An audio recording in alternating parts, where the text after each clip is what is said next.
आमचा राजा उन्हामध्ये बसलेला असताना मावळ्यांनी घरी बसायचं नाही. आम्ही आमचे कपडेच काय सगळा जीव द्यायला बसलो.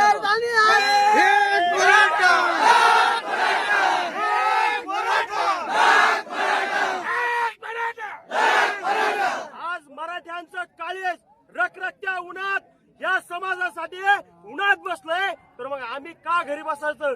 आम्ही पण बाहेर निघणार, आम्ही पण उन्हात बसणार. आम्ही एक कपडे काढून बसलो याचं कारण फक्त काय आहे की आमचा देव आज जर उन्हात या प्रशासनाला लाज वाटली पाहिजे.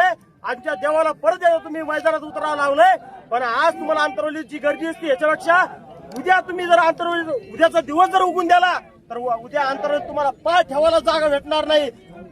जीतेंगे लढेंगे,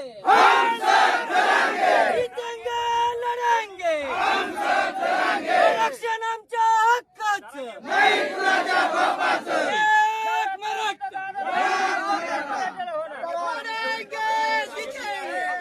जरांगे पाटलांनी जेवढी टोकाची भूमिका घेतली आहे त्यापेक्षाही जास्त टोकाची भूमिका समाज घेईल. आणि आमचं काळी जरांगे पाटील सध्या उन्हामध्ये बसलेले आहेत. त्या निषेधात आम्ही अर्धनग्न झालेलो आहोत. काही फरक नाही असं मी सांगतो. आणि देवेंद्र फडणवीस साहेबांना एवढंच सांगतो की तुम्ही जरांगे पाटलाचा अंत पाहू नका, मराठ्याचा अंत पाहू नका.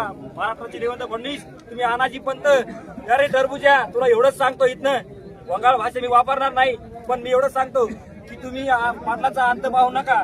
समाजाचा उद्रेक जर झाला ना, या भारताचा नेपाळ व्हायला वेळ लागणार नाही.